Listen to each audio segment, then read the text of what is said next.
रात का समय था। अचानक ही भूत को बहुत प्यास लग जाती है। वो पेड़ से उतरकर चारों तरफ देखता है। बड़ी शांति थी। जंगल में ठंडी हवाएं चल रही थी और झिंगुर की आवाज आ रही थी। तभी भूत उड़ता हुआ नदी के किनारे जाता है। वहां ढेर सारा पानी पीने के बाद जैसे ही वो मुड़ता है, उसे किसी के रोने की आवाज सुनाई देती है। अरे, ये रोने की आवाज कहाँ से आ रही है? सोचा था कि आज शांति से सो जाऊंगा, पहले प्यास लग गई और अब ये रोने की आवाज। आराम नाम की तो चीज ही नहीं रही मेरी लाइफ में। तभी वो तेज से आवाज देता है। तभी वहां नदी किनारे बड़े से पत्थर पर बैठी हुई लड़की आवाज सुनकर चौंक जाती है। वो जैसे ही वहां से उठकर चलने लगती है, उसका पैर फिसल जाता है और वो धड़ाम से नदी में जा गिरती है। छपाक की आवाज से भूत वहां पहुंच जाता है और फिर उस डूबती हुई लड़की को खींचकर बाहर लाता है। ठंडे पानी में डूबकर लड़की बेहोश हो जाती है। भूत उसे उठाकर पेड़ के पास ले आता है और जमीन पर लिटा देता है।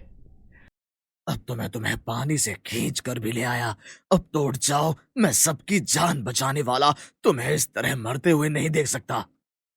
तभी उस लड़की को जरा जरा सा होश आ जाता है और वो अपनी आंखें खोलती है। लड़की भूत को देखकर एकदम से ना डर जाए, इसलिए भूत इंसानी रूप में आ जाता है। क्यों बचाया मुझे? मर जाने दिया होता। और तुम कौन हो? राहुल, नाम तो सुना ही होगा।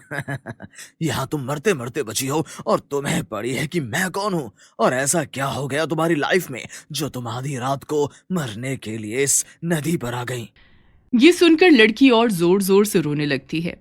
भीगने और ठंडी हवा के कारण वो लड़की बुरी तरह कांपने लगती है। तभी भूत अपने दोनों हाथ रगड़कर वहां पर आग जला देता है। अब तुम आराम से आग सेको और घबराने की जरूरत नहीं है। अब तुम बिल्कुल ठीक हो। और वैसे भी सेन्योरिटा, ऐसे बड़े बड़े जंगलों में ऐसी छोटी छोटी बातें होती रहती है। चलो ये बात छोड़ो और ये बताओ कि तुम्हारा नाम क्या है और तुम आधी रात को यूं नदी के पास क्यों आई थी? ओहो, ये सवाल तो मैंने गलत ही कर दिया। वैसे तो तुम नदी किनारे यहाँ मरने आई थी, पर अब मरने क्यों आई थी यही बता दो। हाँ, मेरा नाम किरण है और मैं यहीं पास ही के गांव में रहती हूँ।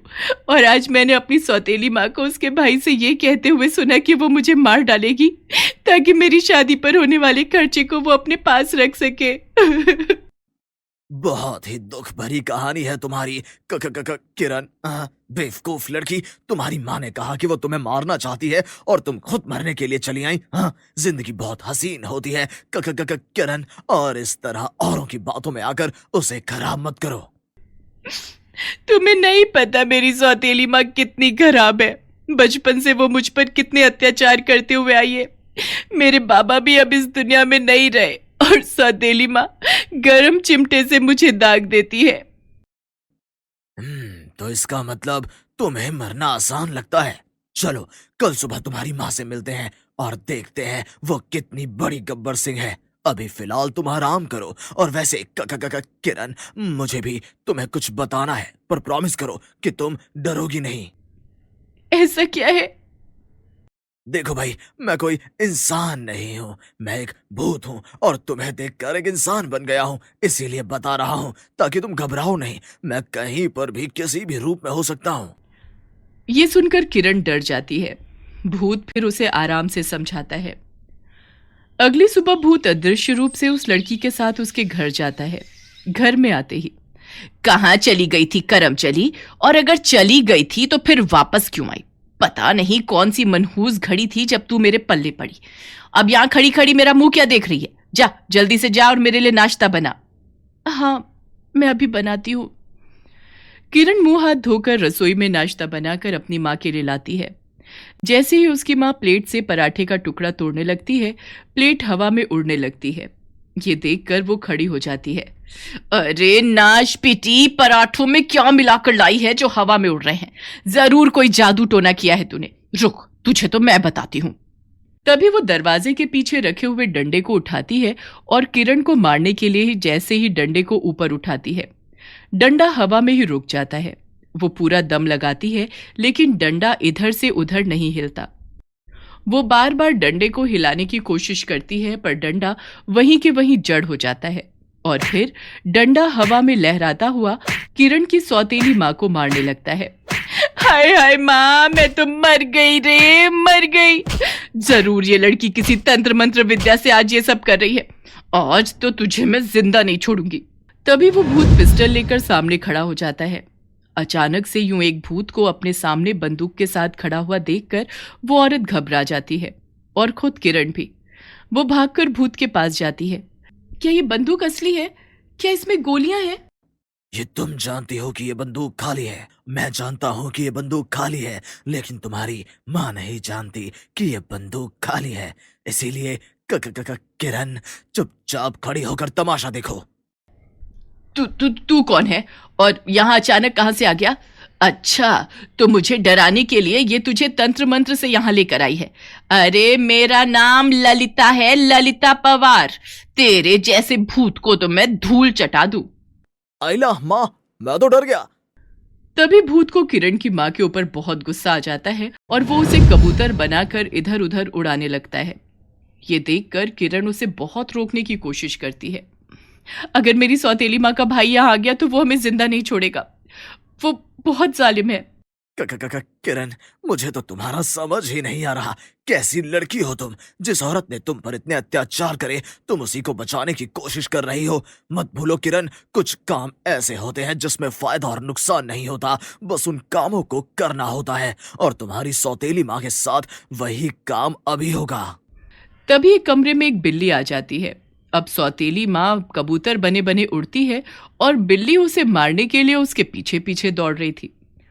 थोड़ी देर ये तमाशा चलता रहा, फिर वो कबूतर से वापस उसे औरत बना देता है। आने दे मेरे भाई को, वही बताएगा तुम दोनों को। जब उसकी बेल्ट तुझ पर पड़ेगी तो तुझे समझ में आ जाएगा कि तूने मुझसे पंगा गलत लिया है। हम शरीफ क्या हुए, सारी दुनिया बदमाश हो गई। बुलाओ अपने भाई को, हम भी तो देखें। और तुम क्या मुझे अपने भाई को दिखाओगी? लाओ, मैं तुम्हें दिखाता हूँ कि तुम्हारा भाई कैसा है। तभी वो भूत सामने की दीवार पर उसके भाई का दृश्य दिखाता है, जिसमें दिख रहा था कि वो अपनी पत्नी से बात कर रहा है। अरे तुझे पता है मेरा जीजा कितना मालदार आदमी था, बहुत पैसा था उसके पास, और मैंने अपनी बहन के इतने कान भर दिए हैं कि वो अब किरण को रास्ते से हटा देगी, और किरण के मरते ही मेरी बहन को पुलिस पकड़ कर ले जाएगी, और फिर वो महल जैसा घर तेरा होगा, तेरा। महारानियों की तरह राज करियो फिर। अरे वाह, ये तो बहुत अच्छा आइडिया है। इस तरह सांप भी मर जाएगा और लाठी भी नहीं टूटेगी। तो फिर जल्दी से किरण को रास्ते से हटाओ। हाँ, तो फिर तुम मुझे जाने तो दो। अभी जाकर अपनी बहन से 2-4 चिकनी चुपड़ी बातें करूंगा, और देखना फिर वो किरण को किस तरह से जान से मार डालेगी। ये दृश्य देखकर किरण की सौतेली माँ सर पकड़कर बैठ जाती है और जोर जोर से रोने लगती है। ये मेरी आंखों ने क्या देख लिया। मैं तो सोच रही थी कि मेरा भाई मेरे लिए अच्छा सोचता होगा, पर वो तो अपना ही उल्लू सीधा करने में लगा हुआ है। क्यों, क्या हो गया? डर गई? हाँ? जो तू बो रही थी वही तू काटने वाली थी। जो दूसरों के लिए गड्ढा खोदता है वही उस गड्ढे में भी गिरता है। और वैसे भी सेन्योरिटा, बड़े बड़े शहरों में ऐसी छोटी छोटी बातें होती रहती हैं। हाँ? तभी किरण अपनी माँ के लिए भागकर पानी लेकर आती है। ये लो माँ, पानी पी लो, तुम मुझे इस समय ठीक नहीं लग रही हो।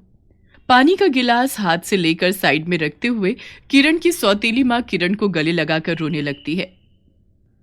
मुझे माफ कर दे किरण, अगर ये भूत समय पर मेरी आंखें नहीं खोलता तो मैं तुम्हें मार डालती और फिर खुद अपनी जान से भी हाथ धो बैठती। मुझे माफ कर दे, आज के बाद मैं कभी तुझे परेशान नहीं करूंगी। हम दोनों माँ बेटी खुशी खुशी इस घर में रहेंगे। माँ बेटी का मिलन देखकर भूत की आंखों में आंसू आ जाते हैं। तभी सब देखते हैं कि किरण का सौतेला मामा वहां आता है। हाँ तो बहन, मैं आ गया हूँ। अब मुझे बताइए, रात भर ये घर से गायब रही, अब इसके साथ क्या करना है? हम इसको मार कर कहीं दफना देते हैं, फिर मेरी प्यारी बहन इतने बड़े घर पर अकेले राज करेगी। अपने भाई की बातें सुनकर किरण की सौतेली माँ को बहुत गुस्सा आता है और वो खड़े होकर उसके मुंह पर एक जोरदार थप्पड़ मार देती है। चला जा यहाँ से, और आज के बाद मुझे अपनी शक्ल मत दिखाना। तेरे कहने पर मैं आज तक किरण के ऊपर इतने जुल्म करती आई, और तू मुझे रास्ते से हटाने के मंसूबे बना रहा था कि तू और तेरी पत्नी घर पर राज कर सके। हकीकत जानने के बाद उसका भाई बुरी तरह घबरा जाता है और वहां से भागने लगता है। तभी भूत अदृश्य डंडे से उसे बहुत मारता है और उसे मारते मारते अधमरा कर देता है। किसी तरह फिर वो वहां से अपनी जान बचाकर भाग जाता है। तुम्हारा बहुत बहुत धन्यवाद।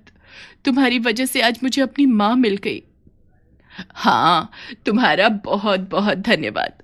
मैं भी लालची लोगों की बातों में आकर किरण पर कितना जुल्म ढा रही थी। किरण, अपना ख्याल रखना, और तुम्हें पता है ना, जब भी तुम्हें कभी कोई मुसीबत आए तो मेरे पास चले आना। अब मैं चलता।